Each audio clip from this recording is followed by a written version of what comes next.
പ്രിയപ്പെട്ട പ്രേക്ഷകരെ, അയ്യങ്കാളി പറഞ്ഞൊരു വാചകമുണ്ട്. വാചകം ഇതാണ്: കല്ലായ ദൈവത്തിന് കാണിക്ക വയ്ക്കാതെ ആ പണം കൊണ്ട് നിന്റെ കുഞ്ഞിന് ആഹാരം വാങ്ങി കൊടുക്കണം എന്നാണ് മഹാത്മാ അയ്യങ്കാളി പറഞ്ഞത്. നമ്മൾ അയ്യങ്കാളിയുടെ ചരിത്രം പഠിക്കുമ്പോഴാണ് ഇത്രയും വലിയ പോരാട്ടങ്ങളൊക്കെ നടത്തിയ മനുഷ്യർ നമ്മുടെ ചുറ്റുമുണ്ട്.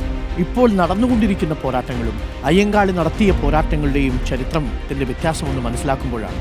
അങ്ങനെയുള്ള കുറച്ച് മനുഷ്യർ വില്ലുവണ്ടിയിൽ യാത്ര ചെയ്തതുകൊണ്ടാണ്, അങ്ങനെയുള്ള കുറച്ച് മനുഷ്യർ കല്ലമാല വലിച്ചെറിയാൻ വേണ്ടി ദളിത് സ്ത്രീകളോട് ആവശ്യപ്പെട്ടതുകൊണ്ടാണ്, കർഷക സമരം നടത്താൻ വേണ്ടി മുൻകൈ ഇറങ്ങിയതുകൊണ്ടാണ്, പഞ്ചമിക്ക് സ്കൂളിൽ പ്രവേശനം കിട്ടിയില്ലെങ്കിൽ നിങ്ങളുടെ പാടത്ത് നമ്മൾ കൃഷി ചെയ്യൂല എന്ന് പറഞ്ഞതുകൊണ്ടാണ് നമ്മളിപ്പോഴും ആത്മാഭിമാനത്തോടെ തല ഉയർത്തിപ്പിടിച്ച് നിൽക്കുന്നത്.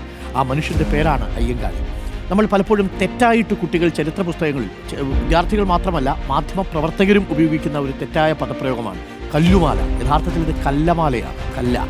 കല്ലമാല എന്ന് പറയുന്നത് ഈ ദളിത് സ്ത്രീകൾ ഒരു കാലഘട്ടത്തിൽ അവരുടെ ഐഡൻറ്റിറ്റി രേഖപ്പെടുത്താൻ വേണ്ടിയിട്ട് ഉപയോഗിച്ചുകൊണ്ടിരുന്നതാണ്.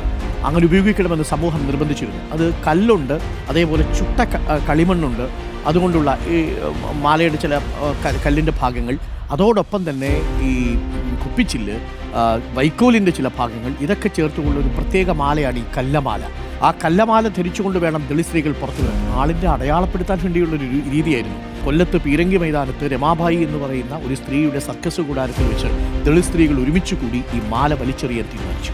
ആ മാല പൊട്ടിച്ചെറിയുന്നത് ഞങ്ങളുടെ ആത്മാഭിമാനത്തിൻ്റെ തുടക്കമായിട്ടാണ് അവർ കരുതിയത്. അങ്ങനെ ബാക്കിയുള്ളവരോടെല്ലാം ആവശ്യപ്പെട്ടു. ഇന്നല്ലെങ്കിൽ എന്തായിരുന്നതിൻ്റെ അവസ്ഥ? നമ്മുടെ റോഡിലൂടെ പോകുന്ന 80% സ്ത്രീകളും ആ കല്ലമാല ധരിച്ച് സഞ്ചരിക്കുമായിരുന്നു. കല്ലമാല ഇടുന്ന സ്ഥലത്ത് ഇപ്പോൾ കരിമണിമാല വന്നു, അല്ലേ?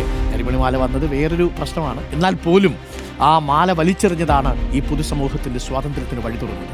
അപ്പോൾ അയ്യങ്കാളി നമ്മൾ ഓർമ്മിക്കണം. ഞാൻ പറഞ്ഞതുപോലെ ഓർമ്മിച്ചുകൊണ്ടേയിരിക്കണം.